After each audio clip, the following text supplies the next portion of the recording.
You have 30 seconds to explain why you think you deserve even a single dollar more than what's in that envelope.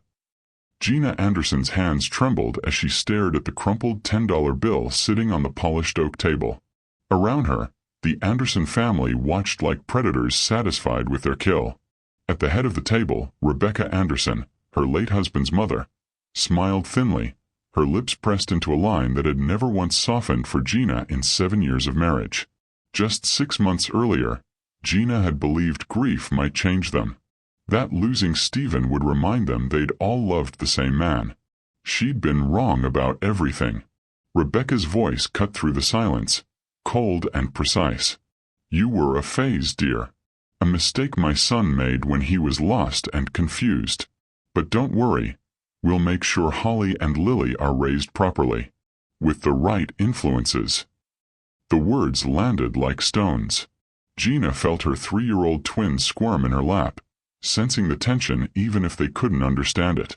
Holly's small fingers gripped her mother's sleeve. Lily sucked her thumb, eyes wide and confused. In that sterile law office, surrounded by mahogany furniture and people who'd never once invited her to a family dinner, Gina realized she had just been erased. You know that feeling when your whole world shifts under your feet and you realize everything you believed was built on sand? That's exactly where Gina found herself, clutching that $10 bill while her 3-year-old twins fidgeted beside her, completely unaware that strangers were deciding their mother was worthless. How are you doing today, by the way? I hope wherever you're watching this from, you're comfortable. Maybe with a warm drink in your hands. Because what you're about to hear is the kind of story that stays with you long after it's over.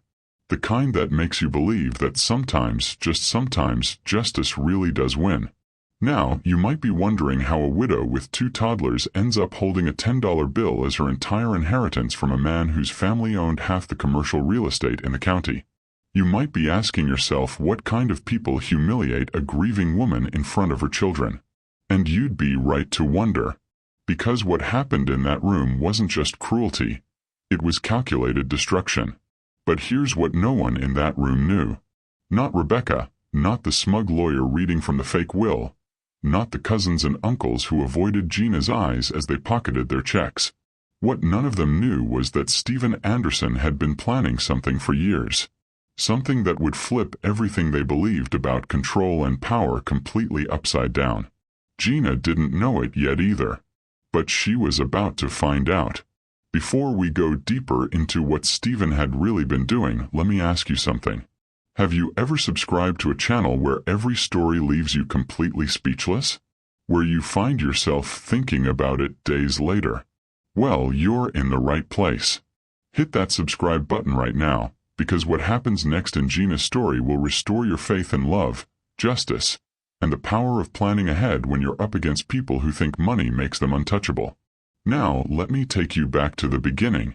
Not to Stephen's funeral. That's too easy, too expected. Let's go back to when Gina still believed love could survive anything. Even a family that hated her for simply existing. She was 26 when she met Stephen at County General Hospital. He'd come in with a gash on his hand from a renovation project, and she'd been the nurse who stitched him up. He was handsome in an understated way. Dark hair, kind eyes, the kind of smile that made you feel like you were the only person in the room. He asked her out before she'd even finished bandaging him. I'm not supposed to date patients, she'd said, trying not to smile. Then I'll come back tomorrow as a visitor, he'd replied. Technically, that makes me just a guy who likes your laugh. 3 months later, he proposed.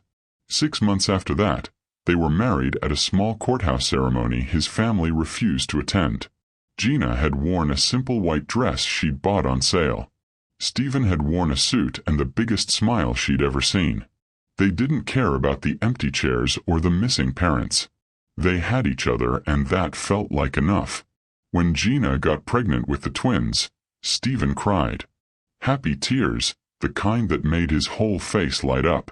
He painted the nursery himself. Soft yellow walls, white clouds on the ceiling. He read to her belly every night, his hand resting gently on her stomach as he spoke to the girls who weren't born yet. They're going to be strong like you, he'd whispered one night. Smart and brave and nothing like my family." Gina had laughed, but there'd been something serious in his eyes. Something that, looking back now, she should have paid more attention to. Rebecca had shown up exactly once during the pregnancy, 3 weeks before the twins were born.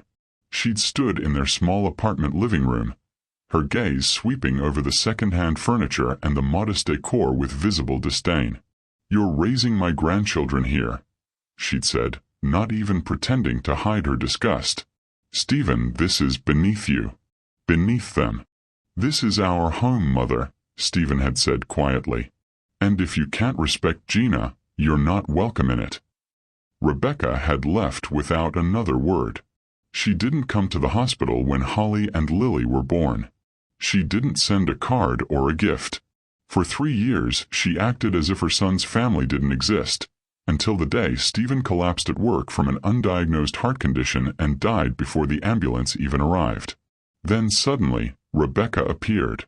At the funeral, she'd stood front and center, accepting condolences like the grieving mother she'd never actually been. She'd looked past Gina as if she were invisible. And when someone asked about the twins, Rebecca had smiled tightly and said, "Stephen's daughters will be well cared for. We'll make sure of that." Gina had felt the threat even then. But she'd been drowning in grief, barely able to get out of bed, and she'd ignored the warning signs. She'd thought, stupidly, desperately, that maybe loss would make Rebecca human. Now, sitting in this lawyer's office with a $10 bill and her daughter's confused faces staring up at her, Gina understood the truth. Rebecca didn't want to be human. She wanted to win. The lawyer, a thin man with wire-rimmed glasses and a voice like dry paper, cleared his throat.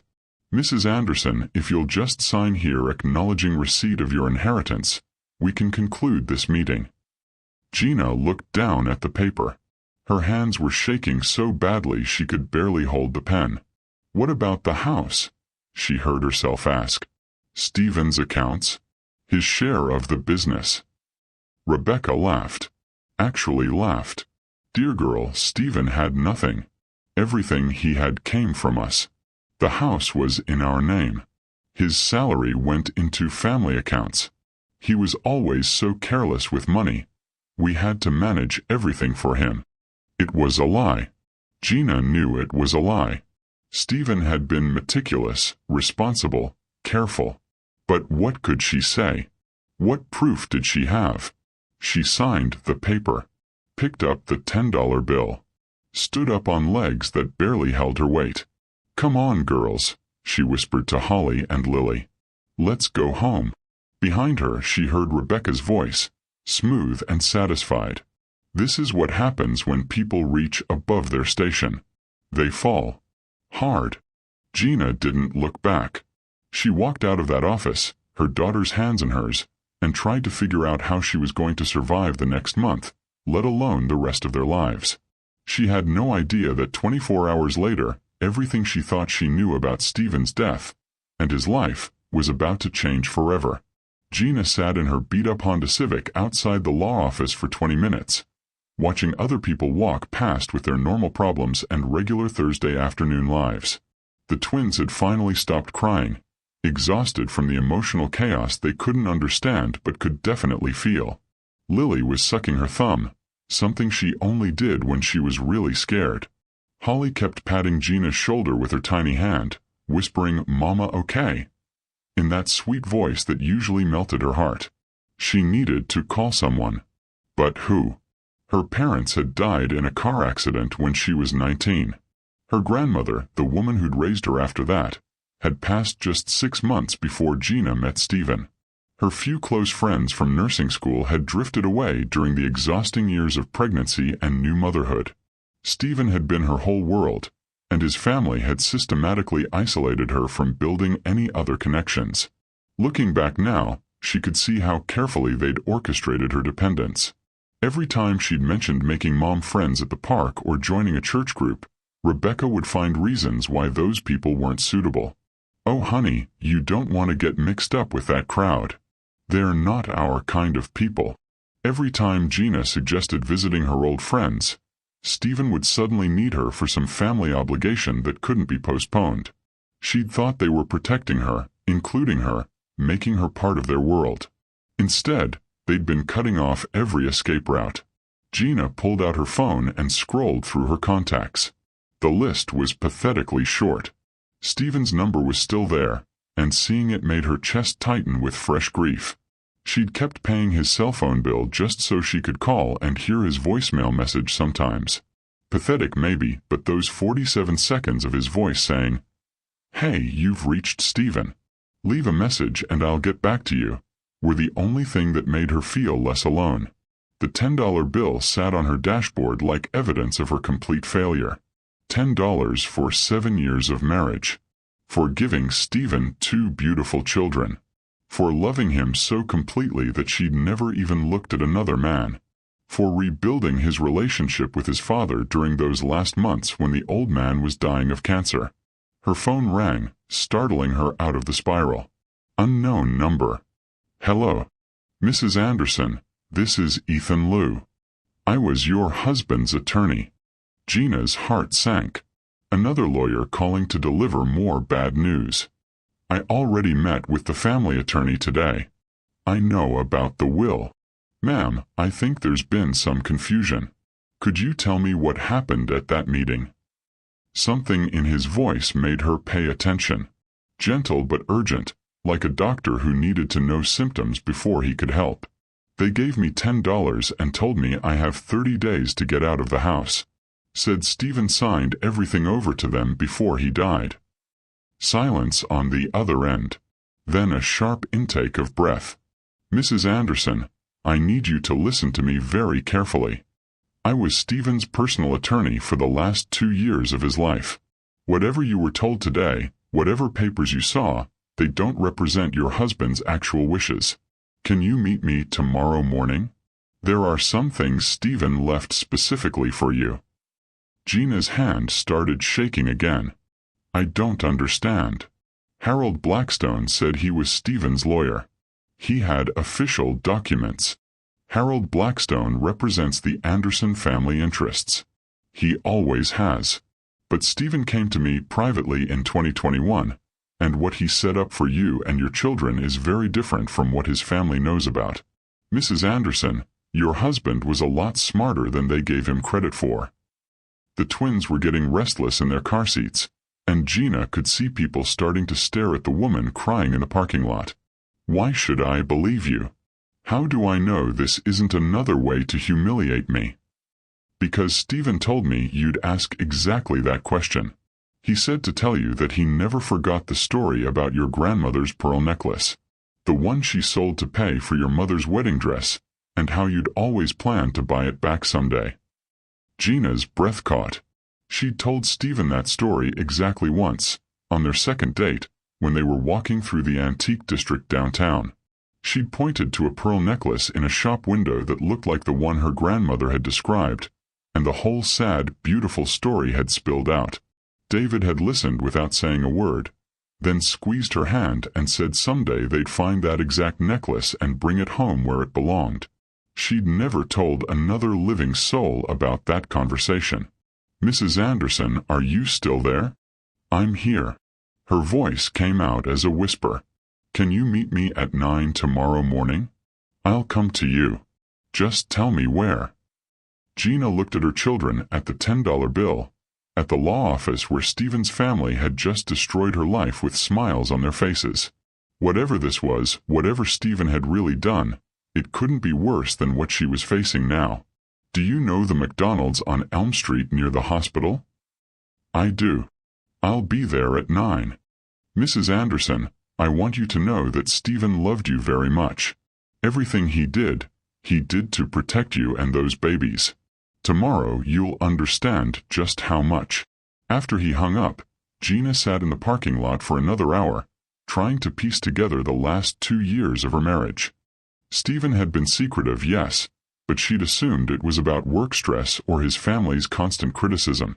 He'd started staying late at the office more often, having quiet phone conversations that stopped when she walked into the room. There had been mysterious meetings on Saturday mornings that he'd explained as boring business stuff you don't need to worry about.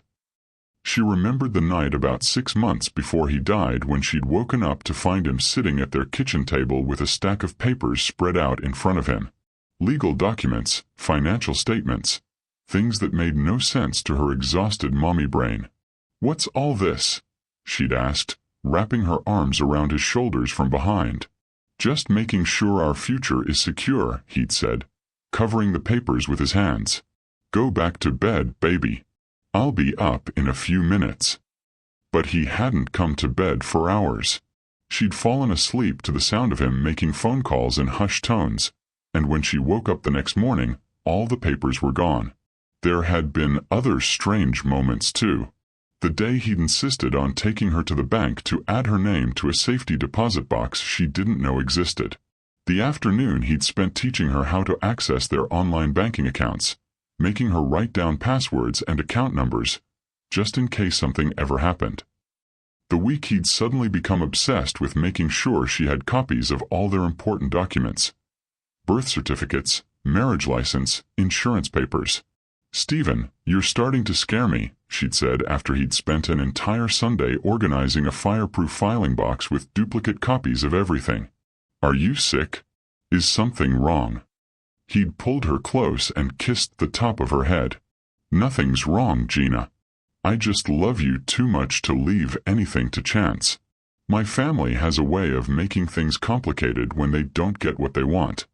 I need to know you'll always be protected." At the time, she'd thought he was being paranoid. The Andersons were difficult, sure, but they wouldn't actually try to hurt her or the children. They were family, and family took care of each other. Even difficult family. God, she'd been naive. Now, driving home through streets that no longer felt familiar, Gina started to see Stephen's final months differently. The extra life insurance policy he'd insisted on buying. The way he'd started having his paychecks deposited into an account she'd never heard of. The mysterious phone calls to financial advisors and property managers. The Saturday morning meetings that always seemed to put him in a better mood. Stephen had been planning something. Something his family didn't know about. The house looked different when she pulled into the driveway. Smaller somehow, and temporary, like a place she was just visiting instead of the home where she'd planned to raise her children. The realtor sign would probably go up next week, and strangers would walk through the rooms where she'd nursed babies and celebrated first steps and dreamed about birthday parties that would never happen. Getting 3 cranky toddlers out of car seats and into the house was usually a production that required strategic planning and the patience of a saint. Tonight, the twins seemed to sense that everything was falling apart.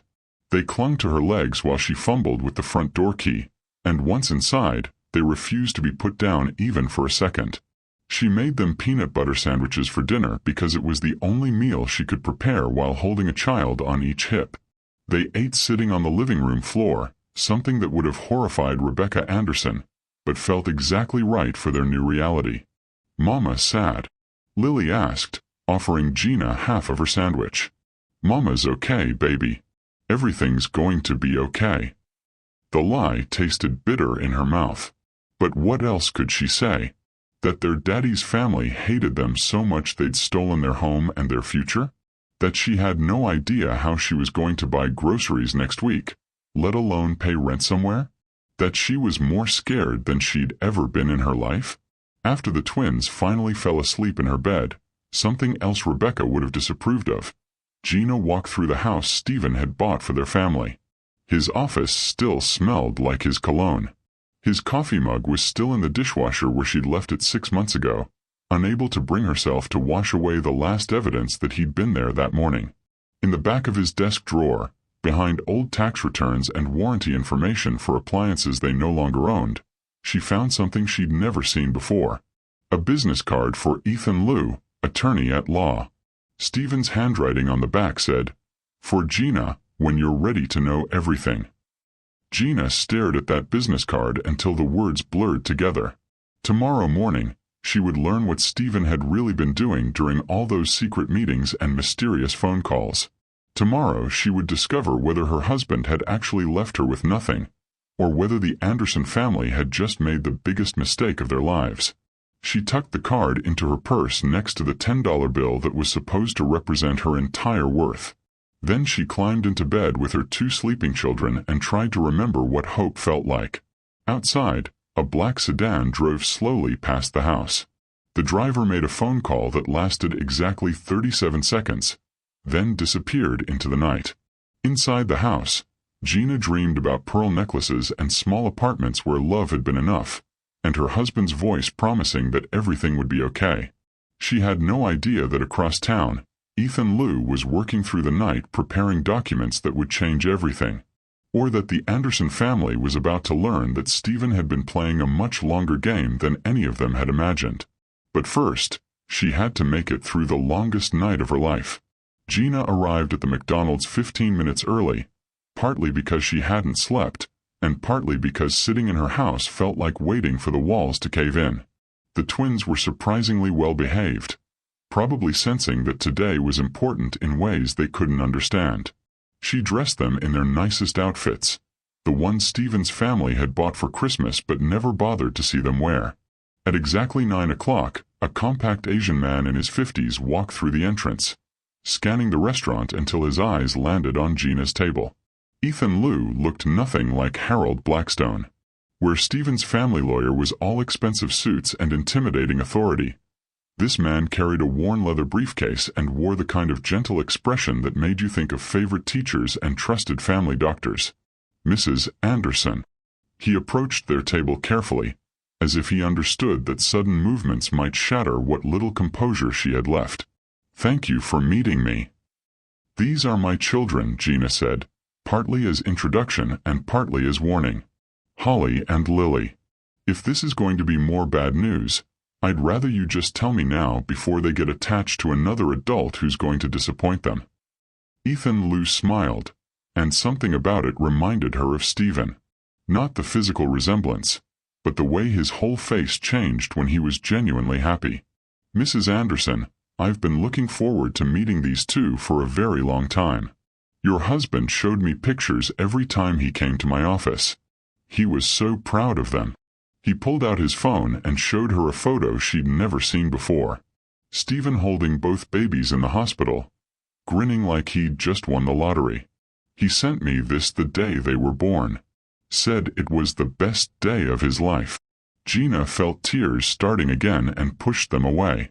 She couldn't afford to break down in a McDonald's with her children watching. "Mr. Liu, yesterday I found out my husband left me $10 in 30 days to get out of my house. His family made it very clear that I never meant anything to him or to them. So whatever you're about to tell me, please just be honest. I can't handle any more surprises. Your husband anticipated that his family would try something exactly like this. That's why he came to me." Ethan opened his briefcase and pulled out a thick manila folder. "Stephen set up what we call a parallel estate plan. Everything his family thinks they know about his will and his assets is technically true. But it's not the whole truth." He opened the folder and spread several documents across the sticky McDonald's table. Gina recognized Stephen's signature at the bottom of each page, but the legal language might as well have been written in ancient Greek. "I don't understand any of this," she said, bouncing Lily on her knee while the little girl tried to grab the papers. "Let me explain it simply. 2 years ago, your husband started liquidating assets and moving money without telling his family. He sold stocks, cashed out investments, and transferred ownership of properties into holding companies that his family's lawyers never knew existed."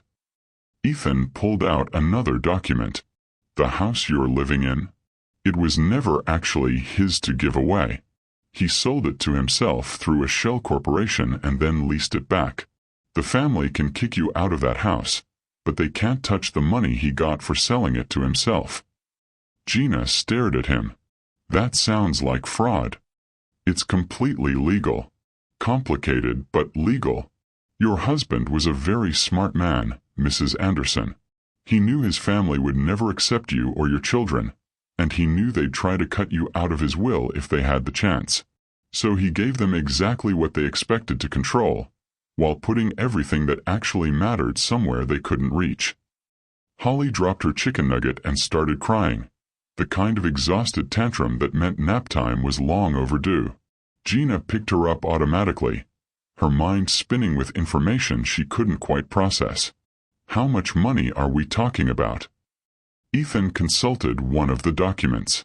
The liquid assets total approximately $1.8 million. Then there are the properties. Properties, plural. 3 pieces of real estate, all purchased through the holding company over the past 18 months. A duplex in the downtown arts district that's been generating rental income. A small commercial building that houses a successful cafe. And a cabin with 47 acres about an hour outside the city. Gina felt like she was falling through space. Stephen never told me about any of this. He was protecting you. If you'd known about the money and the properties, his family might have pressured you into signing things or making decisions that weren't in your best interest. This way, you were genuinely surprised by their will reading yesterday. Your reaction was authentic because you really didn't know. But why didn't he just cut them out completely? Why give them anything? Ethan smiled again, and this time Gina definitely saw Stephen in the expression. Because your husband understood his family better than they understood him. If he'd left them nothing, they would have fought the will for years. Legal battles, court cases, frozen assets. While everything got sorted out, you and the children would have been caught in the middle of a war that could have lasted decades. He pulled out another document. Instead, he left them exactly what they valued most. The family name, the social status, the country club memberships, and the big house where they could continue playing their games. What he kept for you was freedom and security. Lily started fussing, and Gina shifted her to her other hip while trying to absorb what she was hearing. So the $10 was Stephen's way of letting them humiliate themselves publicly? He knew they couldn't resist the opportunity to be cruel, and he wanted documented evidence of exactly who they really are. Gina thought about Rebecca Anderson's satisfied smile, about Harold Blackstone's uncomfortable expression, about the way they'd relished every moment of her pain. They have no idea any of this exists. None. And here's the beautiful part. They can't contest what they don't know about. By the time they figure out that Stephen outmaneuvered them, everything will already be in your name and completely protected. Holly grabbed for the papers again, and this time Ethan let her have a pen to play with instead. There's more, Mrs. Anderson. Stephen left specific instructions about how he wanted you to discover all of this. He said you'd need time to process everything, and he wanted you to see the cabin before making any decisions about your future. The cabin. He bought it 8 months before he died. Spent every weekend fixing it up, getting it ready for your family. Said it was going to be your safe place, somewhere his family could never touch you. Gina felt something crack open in her chest. Not the sharp pain of grief this time, but something warmer. Hope maybe, or just the first breath of relief she'd taken in 6 months. He really did all this for us. Mrs. Anderson, your husband spent the last 2 years of his life making sure you and those babies would never have to depend on anyone else for anything. He knew his family's true nature, and he made sure they'd never have power over you again. Ethan gathered the papers and put them back in his briefcase. I have a car outside. Stephen left instructions that I should take you to see the cabin today, if you're willing. He said you'd know when you were ready, and that you'd need to see it to believe it. Gina looked at her 2 children, sticky with McDonald's food and exhausted from a morning they were too young to understand.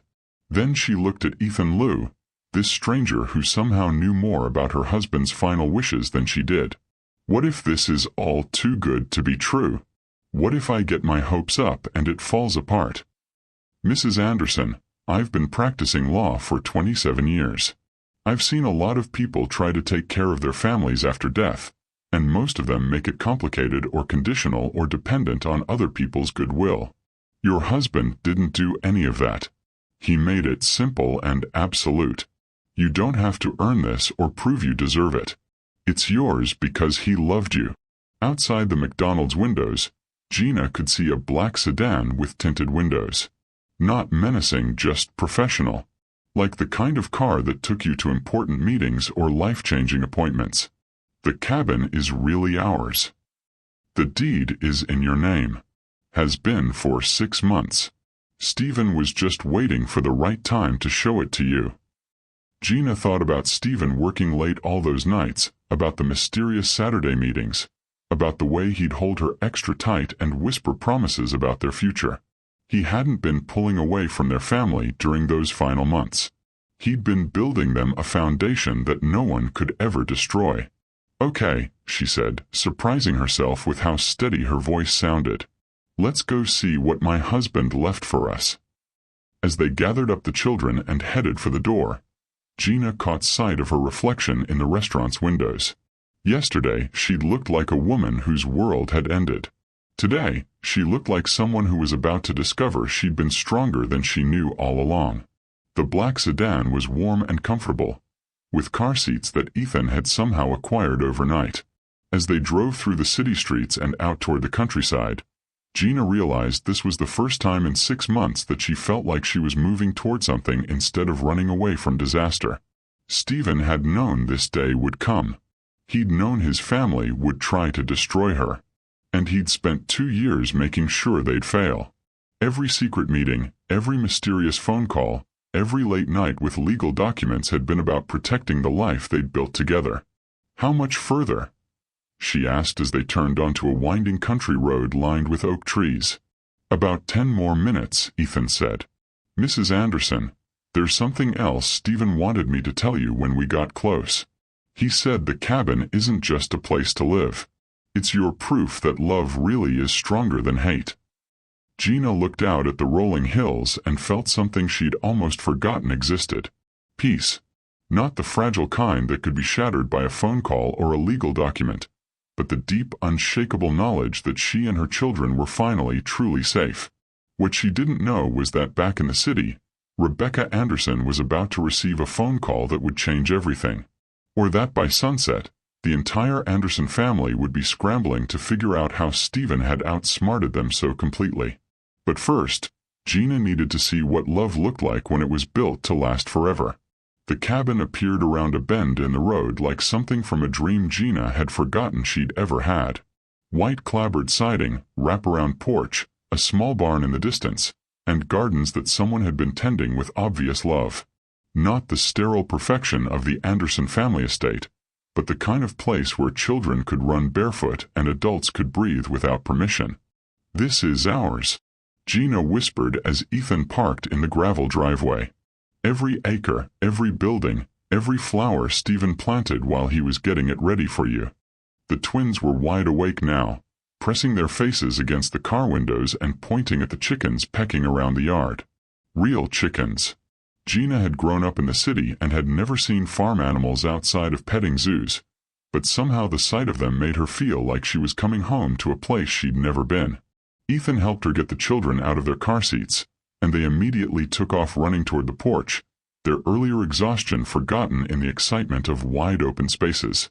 Gina followed more slowly, trying to absorb the reality that this beautiful place belonged to them.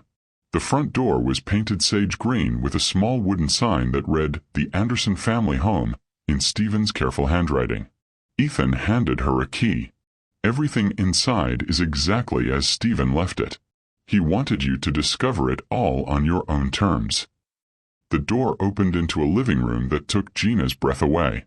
Not because it was fancy or expensive, but because every single detail screamed Stephen's love for their family. Photographs of their wedding lined one wall.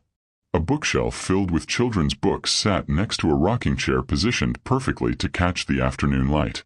The furniture was modest but comfortable, the kind you could actually live on instead of just look at. On the kitchen table sat an envelope with her name written in Stephen's handwriting. Gina's hands shook as she opened it. "My dearest Gina, if you're reading this, it means my mother did exactly what I knew she would do. I'm sorry you had to go through that humiliation. I'm sorry I couldn't be there to protect you from it in person. But I hope what I've built here makes up for it, at least a little. This cabin belonged to my grandmother on my father's side, the only member of my family who ever stood up to my mother. She left it to me when I was 16, But my mother never knew because there had been a family falling out years before. I've been quietly restoring it for the past 2 years, using money from accounts my family never knew existed. Every weekend I told you I was working, I was actually here, building shelves for the girls' rooms, planting vegetables in the garden, fixing the porch swing where I imagined us watching our children grow up, creating a place where my family's hate could never reach you. The financial details are all in the folder Ethan gave you, but here's what really matters. You never have to see my mother again. You never have to explain yourself or justify your worth to people who were determined not to see it. You never have to be afraid that loving me was a mistake that would cost you everything. I know my family, Gina. I know they'll try to paint me as mentally unstable or you as a gold digger. They'll create narratives that make our love look like manipulation and my protection of you look like paranoia. Don't let them win that battle in your head.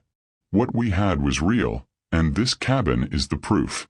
Take your time getting used to all of this. Let Ethan help you with the legal and financial details. And please don't feel guilty about being happy here. You deserve this. The girls deserve this. And I deserve to rest knowing that I kept my promise to protect you. I love you forever, Stephen. P.S. Check the bottom drawer of the dresser in the master bedroom. I think it's time to bring some family treasures home where they belong. Gina's hands were shaking as she folded the letter. She walked through the cabin in a daze, finding evidence of Stephen's love in every corner. The twins' bedroom had 2 small beds with handmade quilts. The master bedroom had windows positioned to catch the sunrise. The kitchen had herbs growing on the windowsill. The bottom drawer of the antique dresser slid open easily, revealing a small velvet jewelry box that made her heart stop.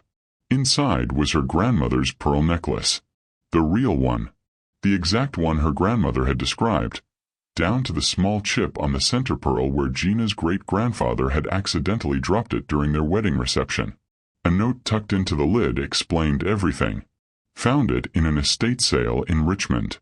The dealer said it had been sold by a family in 1967 to pay for a wedding. I knew it had to be the right one.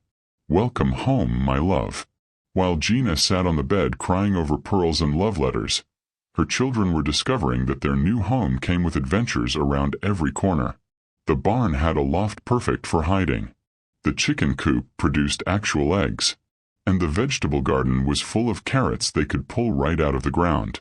Ethan Lou watched them play while making phone calls to bank managers and property supervisors, setting up the practical details of Gina's new life. Everything Stephen had promised was real, documented, and completely legal. Within a week, Gina would have access to accounts containing more money than she'd ever imagined having. Within a month, she'd be receiving rental income from properties she'd never seen but that Stephen had chosen specifically for their stability and growth potential. But 60 miles away, in the sterile conference room where Gina's world had supposedly ended 2 days earlier, Rebecca Anderson was beginning to suspect that her victory might have been premature. "Harold, I want you to run a complete asset search on Stephen's finances," she said into her phone, pacing behind the massive table where she'd delivered her devastating blow. Everything. Bank accounts, investments, property holdings, business partnerships. I want to know every penny he had access to in the last 5 years. Harold Blackstone's voice carried a note of concern. "Rebecca, is there something specific you're looking for?" The will reading was comprehensive. "We accounted for all of Stephen's known assets." Known assets. Harold. Stephen was my son, and I knew him better than anyone. He was too smart and too stubborn to leave that woman and those children with nothing but $10. He was planning something, and I want to know what. What Rebecca didn't know was that Stephen had been 3 steps ahead of her paranoia. Every secret account had been opened in states where financial privacy laws made discovery nearly impossible. Every property purchase had been structured through shell corporations with names that wouldn't trigger recognition. Every legal document had been filed in jurisdictions where the Anderson family name carried no special weight. Meanwhile, Stephen's brother Richard was conducting his own investigation from his downtown office, calling in favors from contacts at banks and investment firms. He'd found traces of unusual financial activity, large withdrawals, account closures, investment liquidations, but every trail led to dead ends or entities that didn't seem to exist. "There's definitely something here," he told Rebecca during their emergency family meeting that evening. "Stephen moved a lot of money in the months before he died, but I can't figure out where it went. He was either much smarter than we gave him credit for, or he had help from someone who knew exactly what they were doing." Rebecca's face was tight with barely controlled rage. Find out who helped him. Find out where the money went. And find out what that woman knows about it. "Mother, even if Stephen did hide some assets, what can we do about it now? The will reading is over. We gave her exactly what the official documents specified. Richard, if your brother managed to hide significant assets from us, then we've been made fools of in the most public way possible. Every family in our social circle was at that will reading. They watched us give Stephen's widow $10 and dismiss her like a servant. If it turns out Stephen left her millions while we were gloating, we'll be the laughingstock of this entire city." What none of them realized was that their investigation was already too late. Every financial instrument, every property deed, every legal document Stephen had created was now beyond their reach. By the time they figured out the scope of what he'd done, Gina would be living in a cabin they'd never heard of, raising children who would never again depend on the Anderson family for anything. But Gina didn't know about her former in-laws' growing panic. She was sitting on a porch swing Stephen had built with his own hands, watching her 2 children chase chickens around a yard that belonged to them, wearing her grandmother's pearl necklace and feeling like herself for the first time in 6 months. Ethan had left her with a folder full of documents to review and phone numbers to call when she was ready to take over the business side of her new life. But for now, she was content to simply exist in this space Stephen had created for them. Safe, secure, completely free from the people who had tried to destroy her. The irony wasn't lost on her. While the Anderson family was sitting in their mansion plotting and investigating and trying to figure out how Stephen had outsmarted them, Gina was living in a cabin they didn't even know existed, surrounded by 47 acres they'd never be able to touch. Tomorrow she would start learning about rental management and investment portfolios and all the practical details of being independently wealthy. She would begin the process of officially withdrawing from the life the Andersons had tried to control. But tonight, she was just a woman sitting on her own porch, wearing her grandmother's pearls, listening to her children laugh, and finally understanding what her husband had meant when he promised that love was stronger than hate. What she couldn't see was the black sedan that had followed them from the city, now parked just out of sight behind a stand of oak trees, or the telephoto lens capturing images of her and the children playing in their new yard. The Anderson family's private investigator was thorough, and Rebecca had given him unlimited resources to find out exactly what Stephen's widow was hiding. The war Stephen had tried to prevent was about to begin anyway. But this time, Gina wouldn't be fighting it alone and empty-handed.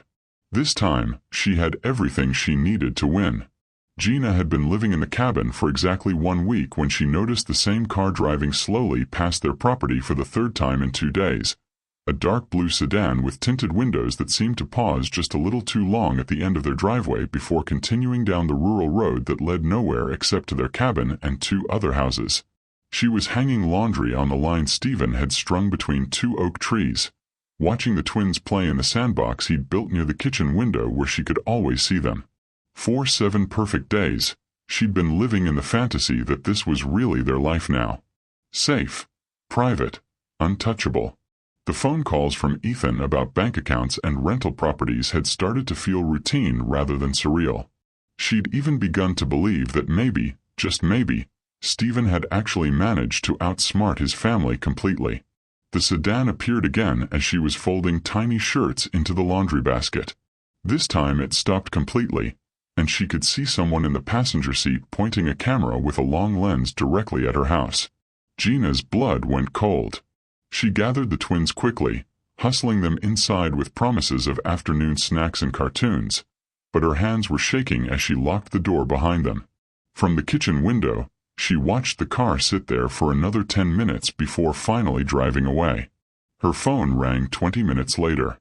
Ethan Liu's name on the caller ID usually made her feel relieved, but something in his voice immediately told her this wasn't a routine check-in call. "Mrs. Anderson, I need you to listen carefully and try not to panic. The Anderson family has hired a private investigation firm to conduct surveillance on you and the children. They're building some kind of case, though I'm not sure yet what their legal strategy is going to be." Gina sank into one of the kitchen chairs Stephen had refinished for their cabin life. "How do you know this?" "I have contacts in the legal community. Word gets around when prominent families start throwing money at private investigators. The firm they hired specializes in what we'll call aggressive research. They're not just looking into your finances, Gina. They're digging into your personal life, your parenting, your mental health history. Everything." Through the kitchen window, Gina could see the sandbox where her children had been playing safely just minutes before. Now it felt exposed, vulnerable. What are they looking for? "I think they're trying to prove that Stephen wasn't in his right mind when he set up the alternative estate plan. If they can demonstrate that he was mentally unstable or that you somehow manipulated him into hiding assets, they might be able to challenge the whole structure he created." Gina thought about the Stephen she'd known.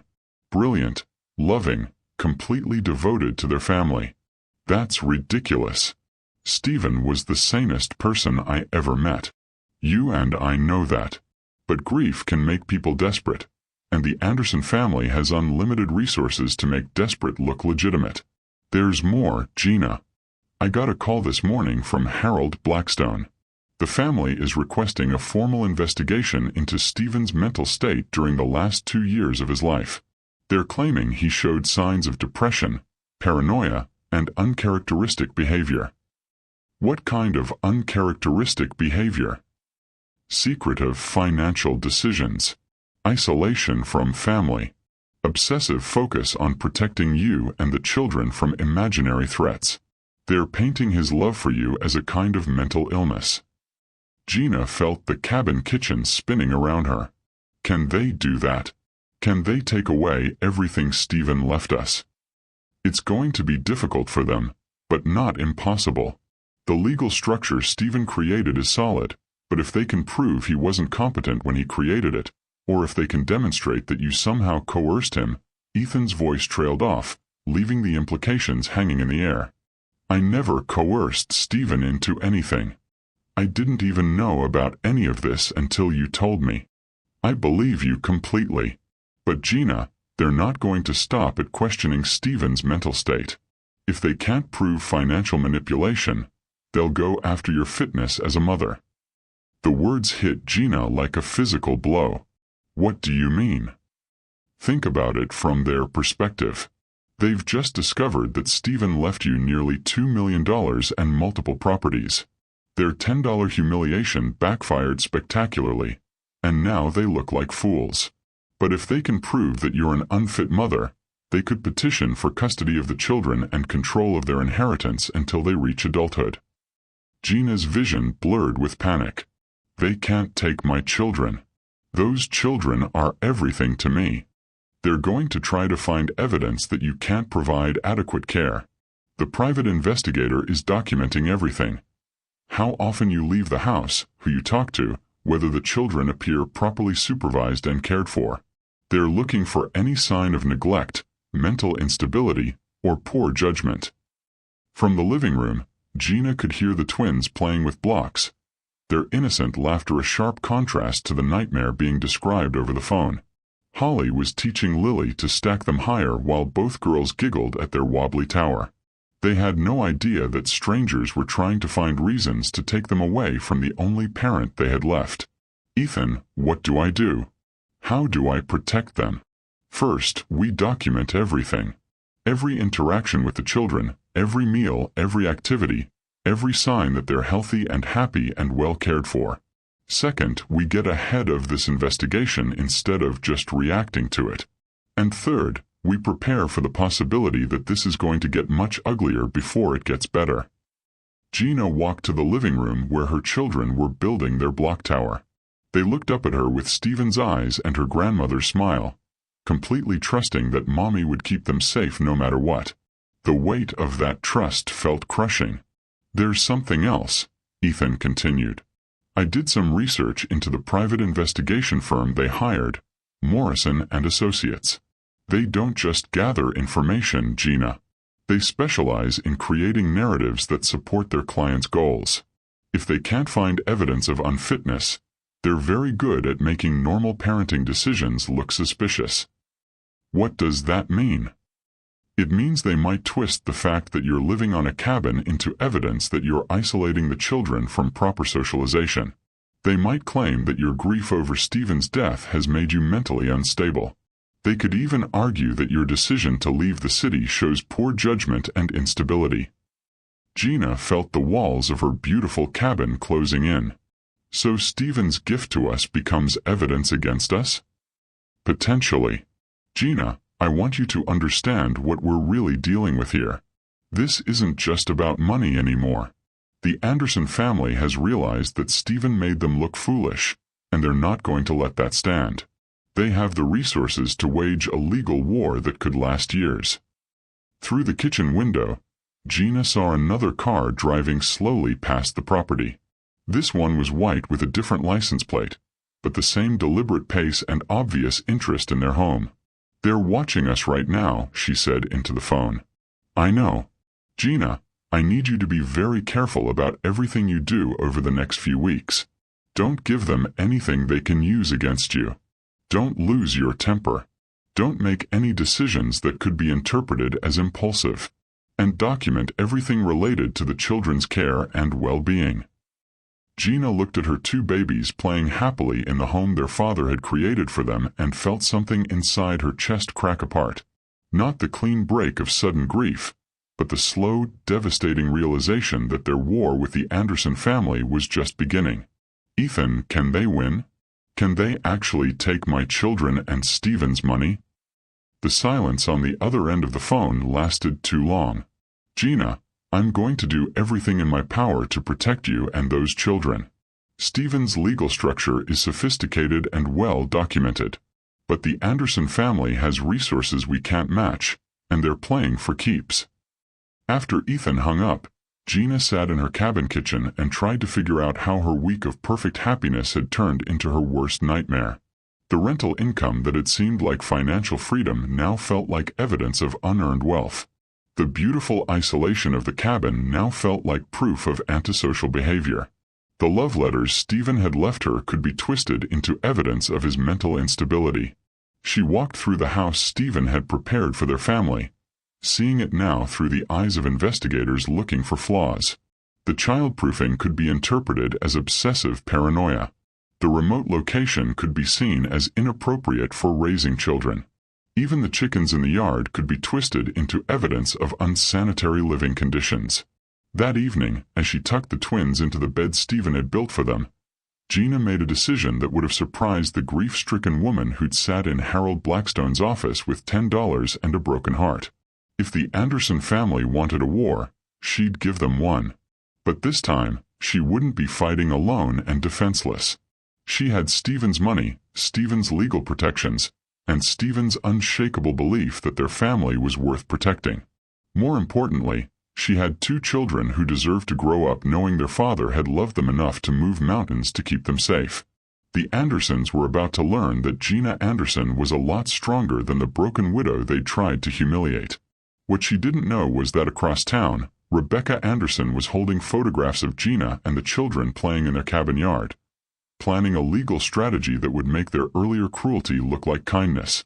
The private investigator had delivered his preliminary report, and the Anderson family was preparing to unleash everything they had. The real war was about to begin.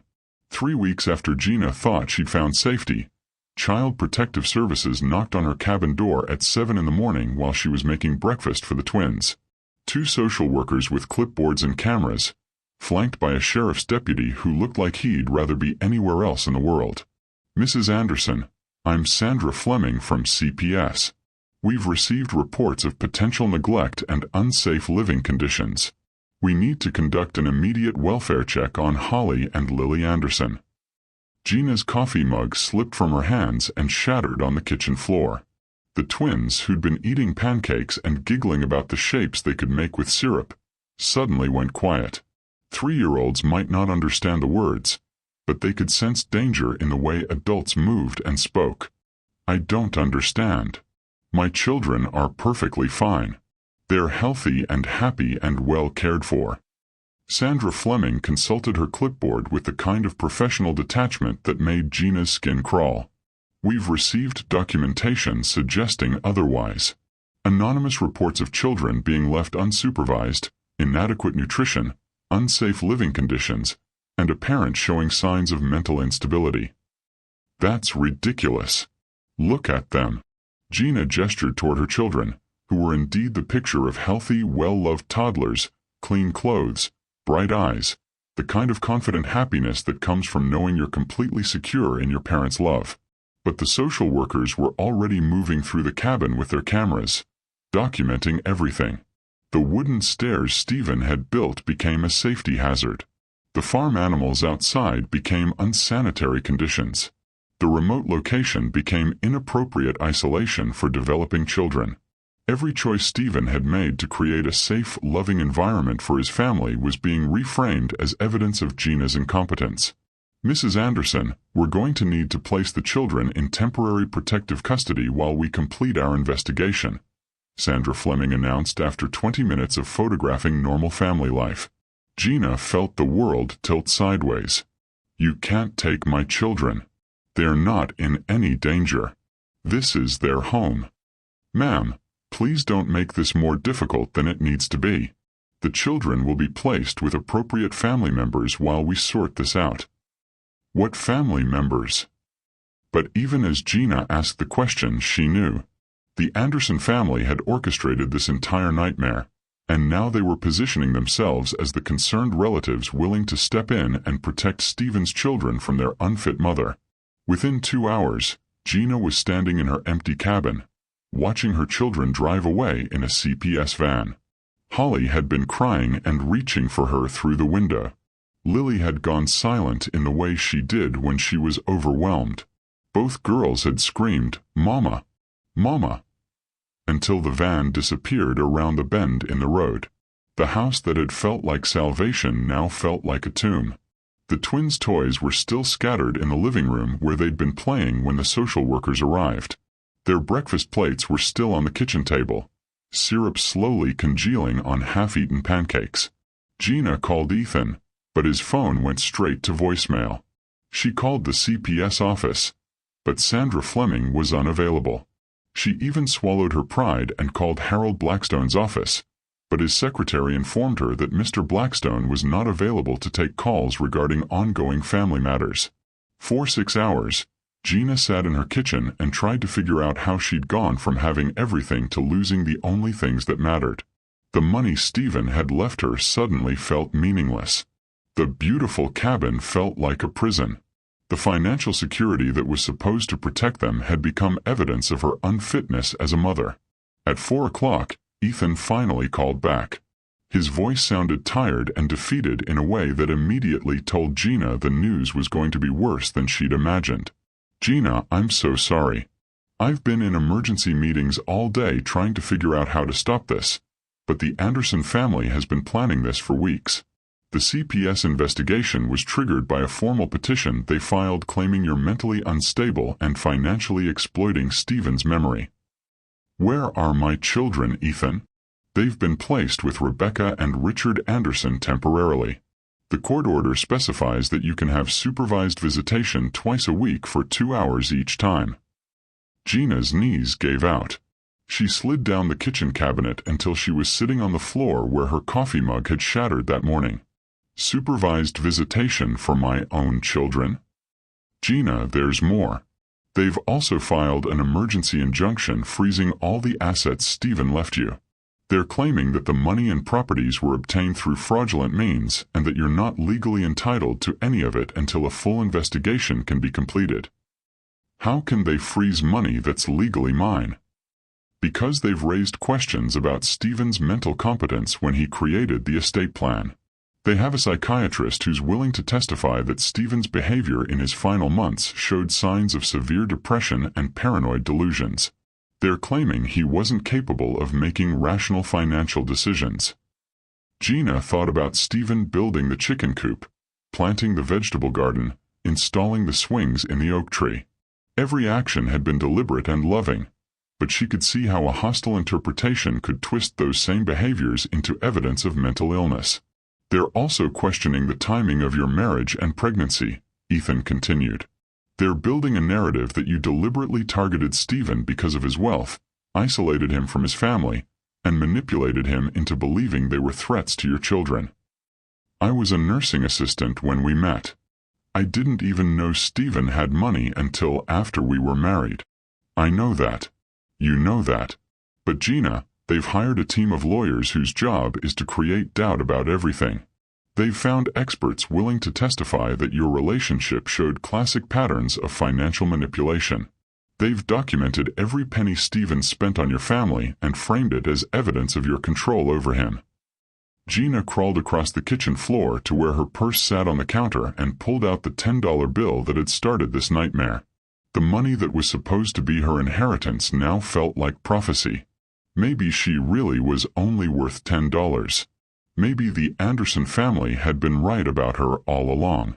Gina, what do I do? How do I get my children back? We fight this in court. But Gina, I need you to understand what we're up against. The Anderson family has unlimited resources, and they're willing to spend whatever it takes to destroy you. They've hired the best family law attorneys in the state, expert witnesses who will say whatever they're paid to say, and private investigators who are still documenting your every move. Through the cabin windows, Gina could see the white sedan parked at the end of her driveway. They weren't even pretending to hide anymore. The investigators were making sure she knew she was being watched, that every moment of grief and desperation would be documented and used against her. The supervised visitation starts tomorrow, Ethan said. 2 hours, twice a week, at a CPS facility in town. Gina, you need to be very careful during those visits. Everything you say and do will be reported back to the court. After Ethan hung up, Gina walked through the cabin Stephen had created for their family. The children's bedrooms looked like shrines to a life that had been stolen from them. Holly's stuffed animals were still arranged on her bed the way she liked them. Lily's collection of toy cars was still parked in neat rows on her dresser. Gina laid down on the living room floor where her children had been playing just hours earlier and tried to understand how love could be twisted into evidence of manipulation. How a devoted husband's final gift could be reframed as mental illness. How being a good mother could somehow become proof of unfitness. The irony was devastating. Stephen had spent 2 years creating a sanctuary where their family would be safe from his family's cruelty. But by giving her everything, he'd also given them the perfect weapon to destroy her. The money looked like greed. The isolation looked like hiding. The love letters looked like evidence of his deteriorating mental state. That night, Gina didn't eat dinner. She didn't shower or brush her teeth or do any of the normal human maintenance that had seemed automatic when she had children depending on her. She sat in the rocking chair where she'd nursed 2 babies and tried to figure out how she was going to survive until tomorrow's visitation. The phone rang exactly once. When Gina answered, Rebecca Anderson's voice was calm and satisfied. Gina, dear, I hope you understand that this is all for the children's benefit. Stephen clearly wasn't thinking straight in his final months, and we simply can't allow his temporary insanity to damage our grandchildren's futures. They're my children, Rebecca. Are they? Because the way I see it, you've been living off Stephen's money for months while providing inadequate care in an unsuitable environment. Those children belong with family who can give them proper advantages. Private schools, social connections, the kind of future Stephen would have wanted for them if he'd been in his right mind. Gina gripped the phone until her knuckles turned white. Stephen loved this cabin. He built this place for us. Stephen was sick, Gina. The psychiatric evaluation we commissioned makes that very clear. Paranoid delusions about family persecution, obsessive financial behavior, inappropriate isolation from normal social connections. The poor boy needed help, not enablement. Your family drove him to those behaviors. You made him feel like he had to protect us from you. Oh, sweetheart, that's exactly the kind of paranoid thinking that proves you're not fit to raise those children. You've spent so much time believing Steven's delusions that you've developed them yourself. It's really quite sad." After Rebecca hung up, Gina realized the true genius of what the Anderson family had accomplished. They'd taken every expression of Steven's love and turned it into evidence of his mental illness. Every protection he'd built for their family had become proof that he was paranoid and unstable. Every dollar he'd hidden from them was now evidence that Gina had manipulated him into irrational financial decisions. The cabin that was supposed to be their sanctuary had become the symbol of her failure as a mother. The money that was supposed to give them freedom had become evidence of her greed. The children who were supposed to be safe forever were now living with the very people Steven had died trying to protect them from. Gina spent that first night alone walking from room to room in the house Steven had built for their family, touching the doorframes he'd measured for child safety gates, looking at the garden he'd planted so the children could learn where food came from, sitting on the porch swing where they'd planned to watch their babies grow up. By morning, she understood that the Anderson family had done something worse than steal her children and Steven's money. They'd taken the beautiful love story of her marriage and turned it into evidence of fraud and mental illness. They'd made Steven's final act of love look like the desperate scheme of a man who'd lost his mind. And the most devastating part was that Gina was starting to wonder if maybe they were right. Maybe she really had been a gold digger who manipulated a grieving man into believing his family was dangerous. Maybe Steven really had been mentally ill and she'd been too blind to see it.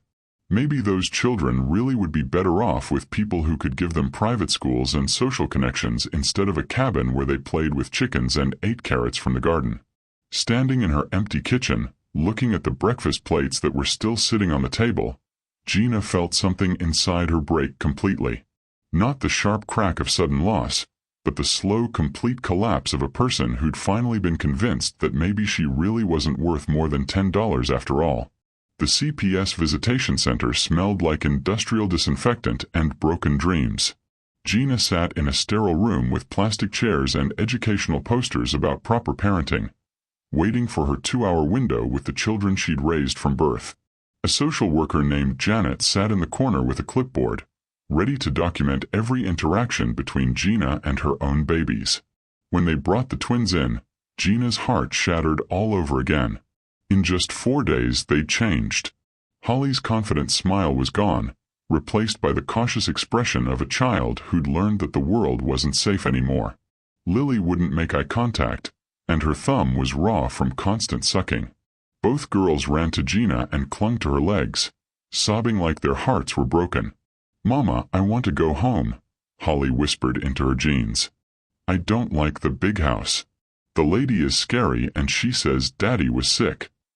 Gina knelt down and gathered both children into her arms, trying to memorize the feel of their small bodies while the social worker made notes about appropriate physical contact and emotional regulation. The twins smelled different, expensive soap instead of the gentle baby shampoo they'd always used, unfamiliar fabric softener instead of the lavender-scented detergent Gina had chosen because it was gentle on their sensitive skin. "Tell me about where you're staying," Gina said carefully, aware that every word was being recorded. "Grandma Rebecca says we can't talk about the cabin anymore," Lily said in the matter-of-fact way 3-year-olds delivered devastating information. "She says it wasn't a real home and Daddy was confused when he took us there." "She says you might be sick too," Holly added, her thumb sliding back into her mouth. "Like Daddy was sick." Gina felt Janet's pen moving across her clipboard, documenting evidence of parental alienation and inappropriate discussion of family dynamics. Every natural response Gina might have, defending Steven's memory, reassuring the children about their home, expressing frustration with the Anderson family, would be twisted into evidence of her instability. For 2 hours, Gina played carefully supervised games and read approved books while her children asked increasingly heartbreaking questions. Why couldn't they go home? When would they see the chickens again? Was Mama really sick like Grandma Rebecca said? Why did Daddy build them the cabin if it wasn't their real home? When the visitation ended, Holly had another meltdown that required 2 social workers to gently pry her away from Gina's arms. Her screaming echoed down the hallway as they carried her back to the car that would take her to the Anderson mansion. Gina was left alone in the sterile room, staring at the plastic toys her children had barely touched, knowing she had 5 days to wait before she could see them again. In the parking lot, Gina sat in her car for 30 minutes, trying to decide whether to drive back to the empty cabin or just keep driving until she ran out of gas. The children's car seats were still in the back, still adjusted to their small bodies, still littered with the Cheerios and crackers that were part of normal family life just a week ago. Her phone buzzed with a text from an unknown number. "Mrs. Anderson, my name is Sophia Martinez. I'm a family law attorney and I have information about your case that might interest you. Can we meet?" Gina almost deleted it. In the past month, she'd learned that strangers offering help usually had hidden agendas, and she couldn't afford any more devastating surprises. But something about the straightforward tone made her respond. "Who are you and what kind of information?" The response came immediately. "I used to work for Morrison and Associates, the firm the Anderson family hired to investigate you. I quit last week because of what I discovered about their methods. I think you deserve to know what you're really fighting." An hour later, Gina sat across from Sophia Martinez in a coffee shop that felt blessedly normal after the institutional horror of the CPS facility. Sophia was younger than Gina had expected, probably early 30s, with the kind of sharp intelligence that radiated from her dark eyes. "I've been a family law attorney for 8 years, Sophia began, "and I've never seen anything as calculated and cruel as what the Anderson family is doing to you. I worked for Morrison and Associates for 6 months before I realized they weren't investigating your fitness as a mother. They were manufacturing evidence to destroy you." Sophia opened a laptop and showed Gina documents that made her stomach turn. Surveillance photos taken with telephoto lenses and carefully cropped to make normal activities look suspicious. A picture of Gina hanging laundry became evidence of obsessive domestic behavior. A photo of the twins playing in the yard was captioned as "unsupervised children in potentially dangerous environment." "They've taken dozens of photos of you over the past month," Sophia continued, "but they only submitted the ones that support their narrative. Look at this." She showed Gina 2 photos taken minutes apart. In the first, Gina was sitting on the porch crying while the children played nearby. In the second, she was smiling and helping Holly build a sandcastle. Only the first photo appeared in the CPS report. "This is fraud," Gina said, staring at the selective documentation of her life. "It's legal manipulation. Technically, everything in their reports is true. You were crying on the porch that day. The children were playing without direct adult interaction. The cabin is isolated from mainstream social activities. But they've deliberately omitted all the context that would show you're actually an excellent mother." Sophia clicked to another file. "Here's what really made me quit. They hired a psychiatrist to evaluate Stephen's mental state posthumously based on financial records and family interviews. But they didn't tell him about Stephen's family situation. They presented Stephen's asset protection strategies as sudden, inexplicable behavior with no rational motivation." "What do you mean?" "The psychiatrist's report says Stephen showed signs of paranoid delusion because he believed his family was trying to financially harm you and the children. But the psychiatrist was never told about Rebecca Anderson's actual statements and actions. He doesn't know about the private investigator they hired 2 years ago, or the attempts to bribe Stephen into leaving you, or the explicit threats they made about making you regret the day you met him." Gina felt something shift inside her chest. Not hope exactly, but the first flicker of anger she'd felt in days. They lied to their own expert witness? They withheld crucial information that would have completely changed his analysis. If the psychiatrist knew the family's actual history of harassment and threats, Stephen's behavior would look completely rational and protective, not paranoid and delusional. Sophia opened another file. There's more. The CPS report includes statements from concerned community members about your parenting. But when I tracked down the sources, every single one was either an Anderson family employee or someone who'd been paid for their cooperation. "People lied about my children." People said exactly what they were told to say in exchange for financial incentives. The housekeeper who claimed she'd seen evidence of neglect? She was fired from the Anderson household 2 months ago and needed money. The pediatrician who questioned your children's care?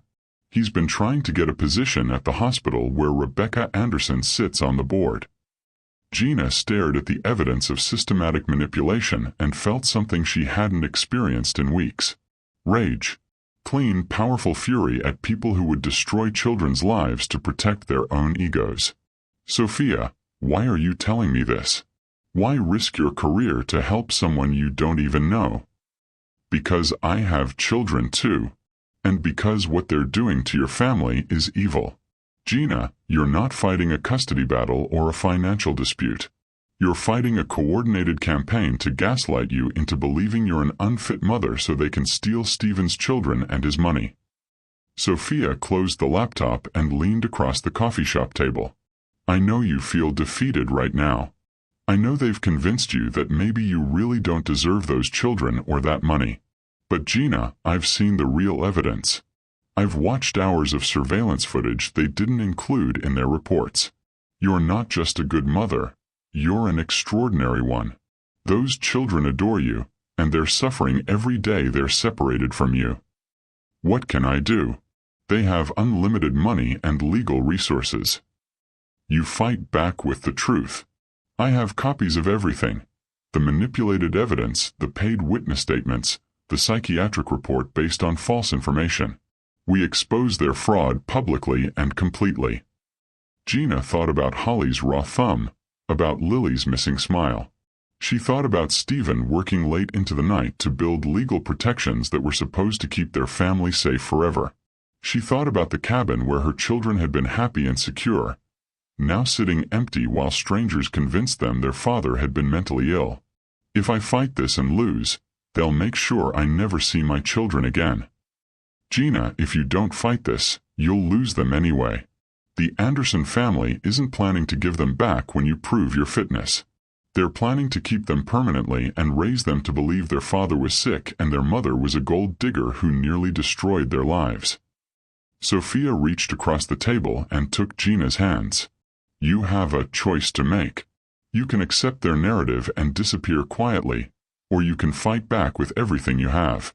But if you choose to fight, you need to understand that it's going to get uglier before it gets better. They'll escalate their attacks, and they'll try to destroy you completely.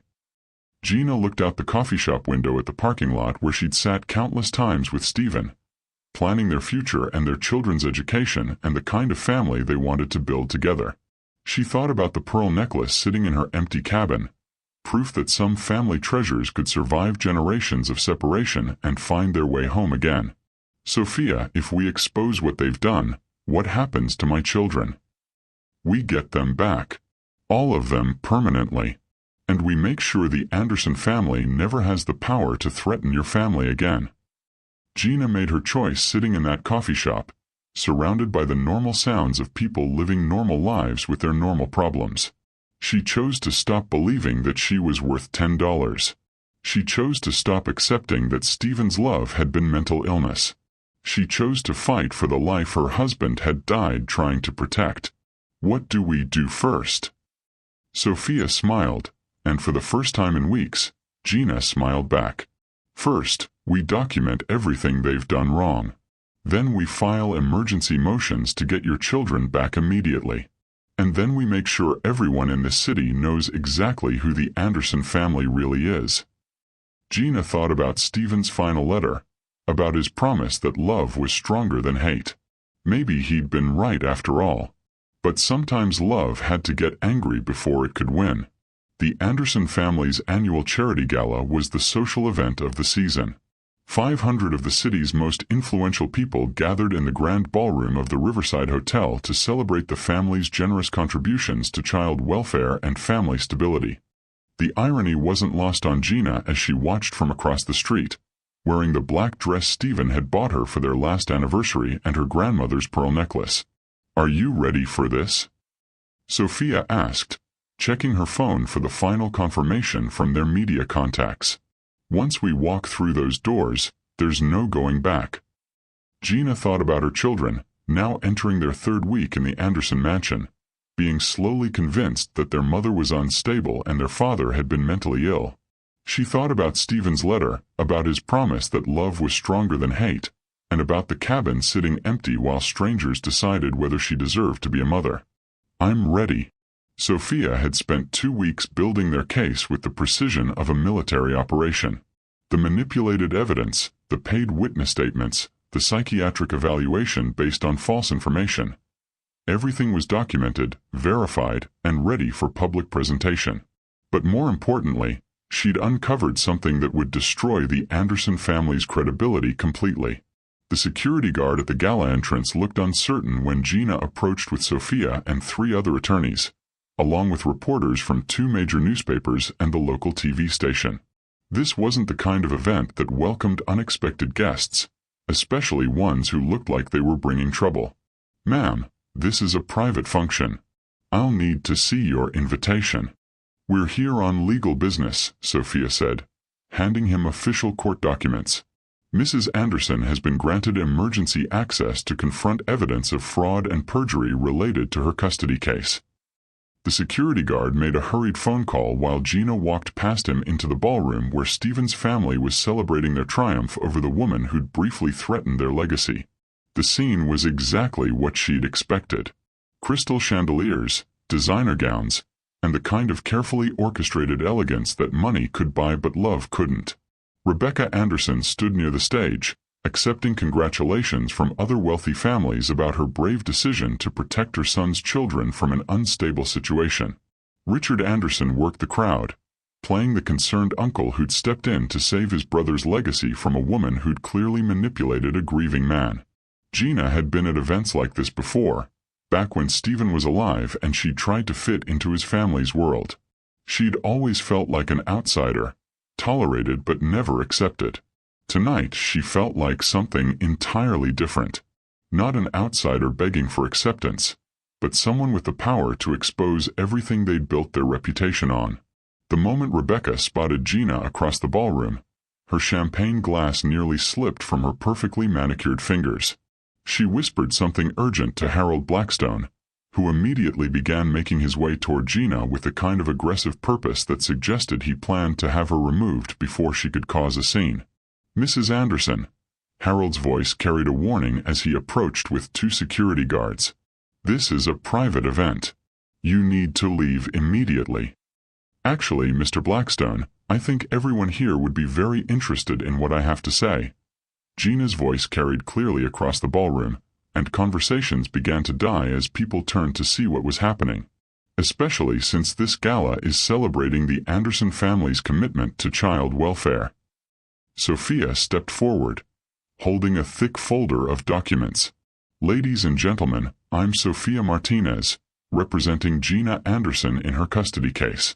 We're here tonight because this family has been celebrated for protecting children, but the evidence shows they've been systematically abusing the legal system to steal 2 children from their loving mother."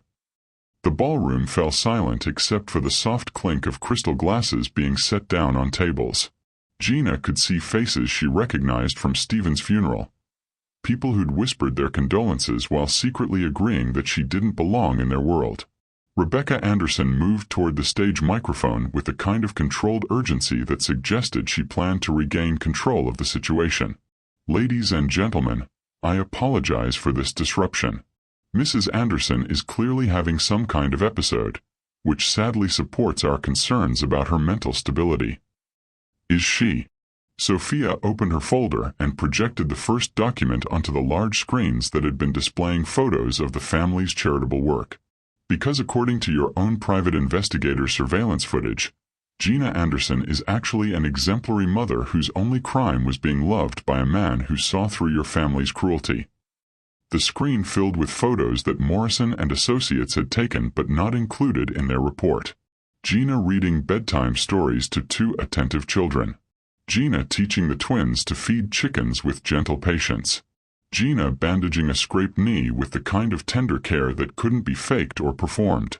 These photos were taken by the same investigator who provided evidence to Child Protective Services, Sophia continued.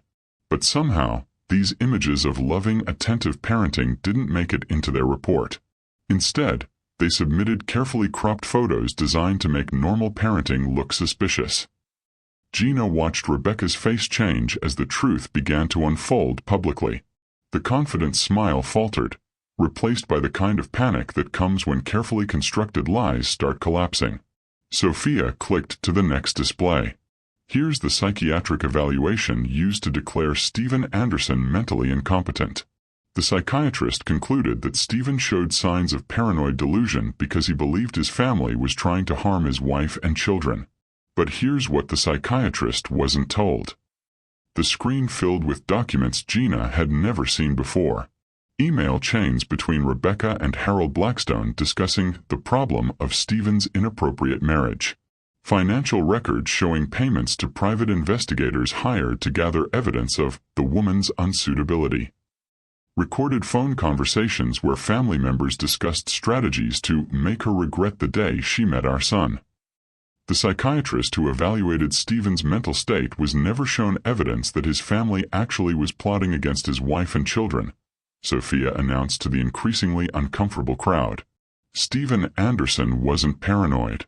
He was protecting his family from people who openly discussed destroying them. Richard Anderson tried to interrupt. This is a complete misrepresentation of family discussions taken out of context. Is it? Sophia clicked to another document. Because here's a recording of your mother offering Steven $5 million to leave his wife and children. Here's documentation of the private investigator you hired to find evidence against Gina before she'd done anything wrong. Here's the email where you discussed timing your custody petition to cause maximum psychological damage. Gina stepped forward, finding her voice in front of the same people who'd watched her humiliation at the will reading 6 months earlier. Steven left me a letter explaining everything he'd done to protect our family. He knew his mother and brother would try to take our children.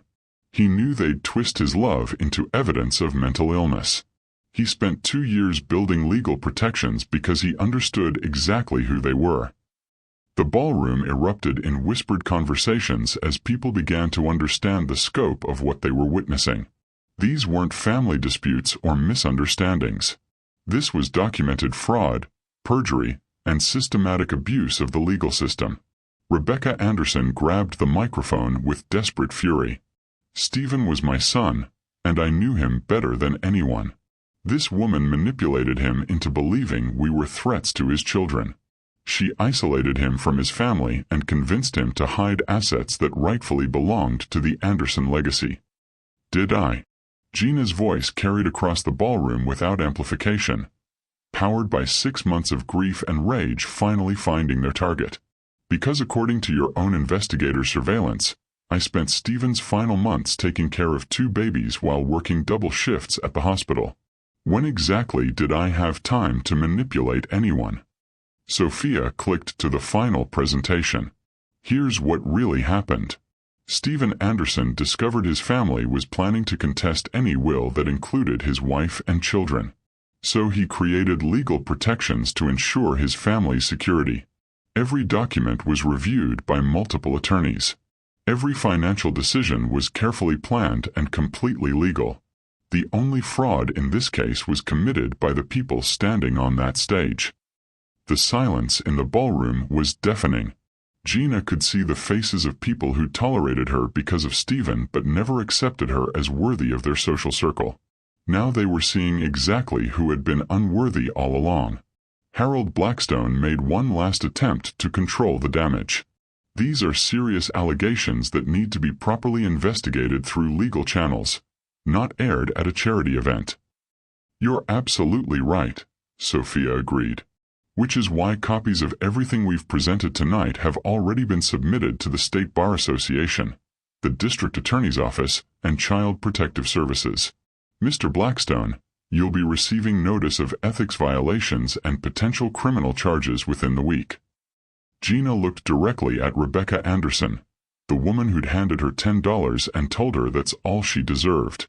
You made one crucial mistake. You thought Steven's love for me was a weakness you could exploit. You never understood that it was the strongest thing in his life, and it was strong enough to protect us even after he was gone. The crowd began to move toward the exits as camera flashes captured the Anderson family's public humiliation. Gina could hear fragments of conversation. Fraud, stolen children, those poor babies. As the social elite who'd celebrated the family's righteousness began to distance themselves from the scandal, Rebecca Anderson stood alone on the stage, her carefully constructed world collapsing around her. The woman who'd spent 6 months playing the role of concerned grandmother now looked like exactly what she was, someone who'd stolen children from their mother to protect her own ego. "Mrs. Anderson," Sophia announced loud enough for everyone to hear. "Emergency custody hearings have been scheduled for tomorrow morning. Your children will be returned to you by court order, and all frozen assets will be released immediately." As Gina walked out of the ballroom, she passed people who'd watched her humiliation 6 months earlier. The same people who'd seen her reduced to tears over $10 now saw her walking away with her dignity intact and her family's future secure. Sophia handed her final document to the reporters as they reached the hotel lobby. Child Protective Services has issued a formal apology for the removal of the Anderson children based on fraudulent evidence. The children will be returned to their mother tomorrow, and all individuals involved in providing false testimony will face criminal charges. Outside the hotel, Gina stood on the steps where Stephen had proposed to her 4 years earlier. The same place where he'd promised that his love for her would be stronger than his family's hate. He'd been right, but it had taken her 6 months of hell to understand what he'd really meant. Love wasn't stronger than hate because it was gentle or passive. Love was stronger than hate because it was willing to fight for what mattered. Stephen had fought for their family with legal documents and financial strategies. Gina had learned to fight with evidence and courage and the absolute refusal to let anyone convince her she was worth less than everything. Tomorrow she would drive her children home to the cabin their father had built for them. Tomorrow she would begin the process of healing the damage the Anderson family had inflicted on 2 innocent children. Tomorrow she would start building the life Stephen had died trying to protect. But tonight she stood on those hotel steps wearing her grandmother's pearls and feeling like herself for the first time since Stephen died. Not the broken woman who'd cried over $10. Not the desperate mother who'd watched her children drive away in a CPS van. She was Gina Anderson, Stephen's wife, Holly and Lily's mother, and the woman who'd learned that sometimes love had to get angry before it could win. The war was over. Stephen's family had finally learned exactly how much she was worth. And it was everything. Gina arrived at the CPS facility the next morning to find her children waiting in the lobby with their suitcases, supervised by a different social worker who looked genuinely apologetic about the whole situation.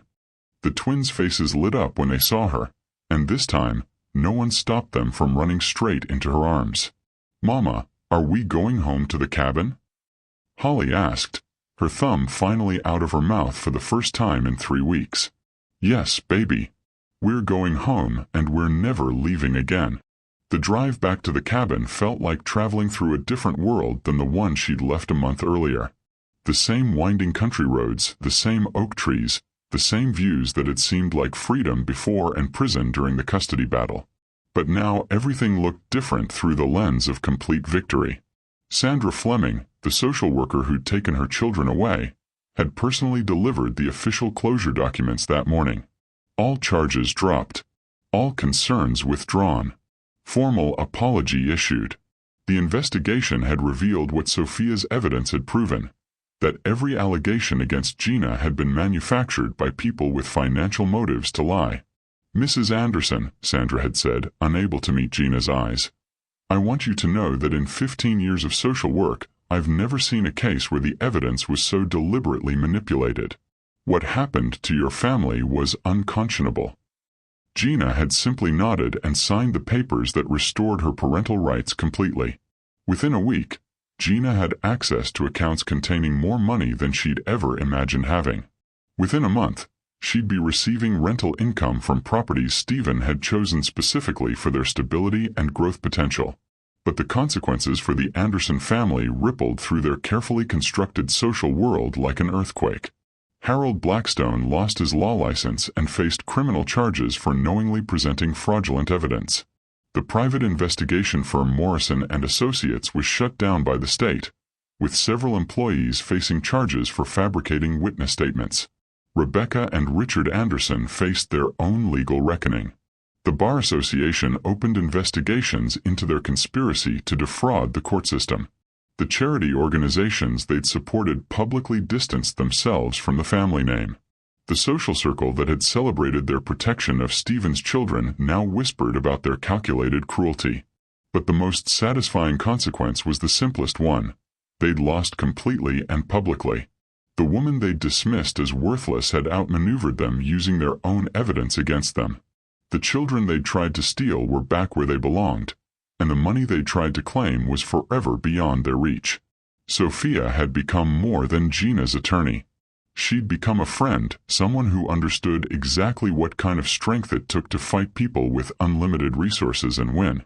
They met for coffee once a week, ostensibly to discuss legal matters, but really to celebrate the fact that sometimes good people really did triumph over evil ones.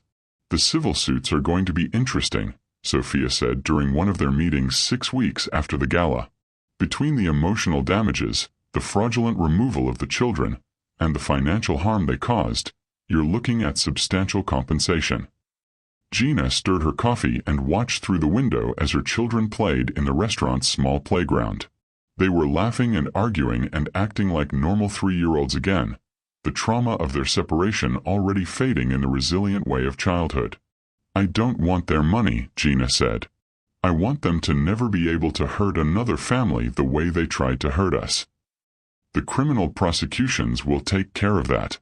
Gina, what they did to you was so flagrant that it's going to change how custody cases are investigated in this state. Your case is going to protect other families."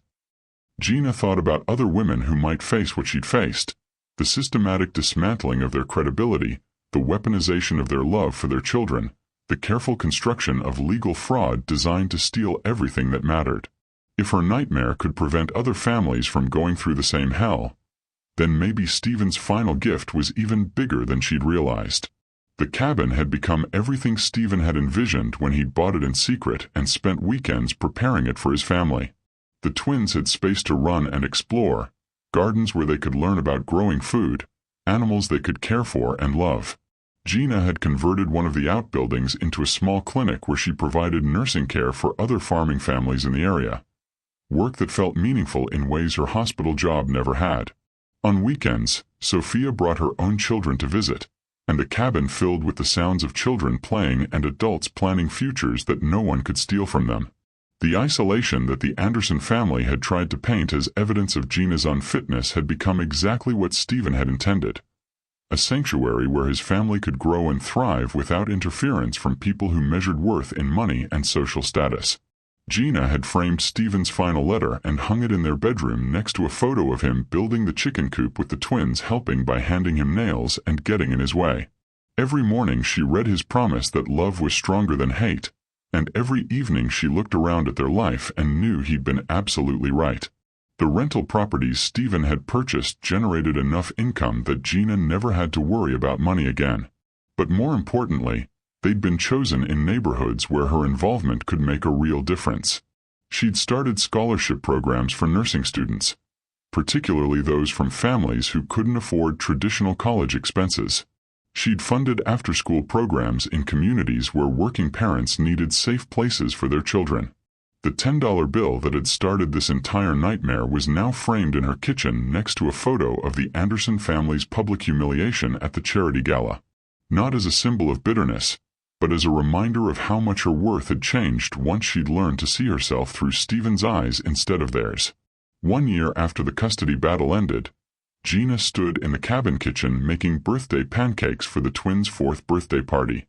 Sophia and her family were coming, along with Ethan Liu and several other families they'd met since moving to the cabin full-time. The guest list was small but genuine. People who loved the children for who they were, not what they represented or inherited. As she watched Holly and Lily chase chickens around the yard while waiting for their friends to arrive, Gina realized this was the life Stephen had seen when he'd made all those secret plans and mysterious phone calls. Not just financial security, but the kind of deep, unshakable happiness that came from being exactly where you belonged with people who loved you unconditionally. The Anderson family had tried to convince everyone that Stephen's love was mental illness, that Gina's worth was $10, and that money and social status mattered more than family bonds. They'd been wrong about everything, and their wrongness had cost them not just money and reputation, but the chance to know two amazing children who would grow up never needing their approval or validation. Gina's phone buzzed with a text from Sophia, running 5 minutes late. The kids are so excited about the party. See you soon. She looked around the kitchen where Stephen had planned to make birthday pancakes for their children every year, at the cabin he'd built to be their sanctuary, at the life he'd died protecting. The Anderson family had learned exactly how much she was worth, and it was everything. But more importantly, Gina had learned it too. As she heard the sound of cars pulling into the driveway and children's voices getting louder, Gina smiled and thought about how Stephen would have loved this moment. Their children surrounded by people who chose to love them, living in the home he'd created for them, completely safe from anyone who might try to convince them they were worth less than treasured. Now, I want to take a moment to connect with all of you who've been following Gina's incredible journey. Whether you're watching this from your cozy living room, listening during your morning commute, or taking a break from your own busy life, I hope this story has reminded you that sometimes the people who try to make us feel small are really just showing us how afraid they are of our actual strength. If Gina's story moved you the way it moved me, please hit that subscribe button because I have so many more stories about people who discovered they were worth everything when the world tried to convince them they were worth nothing. Drop a comment and let me know where you're watching from and what part of Gina's journey resonated most with you. Was it the moment she found Stephen's letter? The cabin revelation? Or maybe that incredible scene at the charity gala where justice finally prevailed? Gina's story proves that love really can be stronger than hate. But sometimes love has to get angry before it can win. Sometimes the people who try to destroy us end up giving us exactly what we need to discover who we really are. And sometimes the best revenge isn't revenge at all. It's living so well that your enemies have to watch you thrive while they face the consequences of their own cruelty. Thank you for taking this journey with Gina and her beautiful family. Make sure to ring that notification bell because I'm bringing you more stories that will restore your faith in justice and remind you that no matter what anyone says, you are worth everything. Until then, take care of yourselves and remember, you are stronger than you know, more valuable than anyone can diminish, and deserving of love that protects rather than destroys.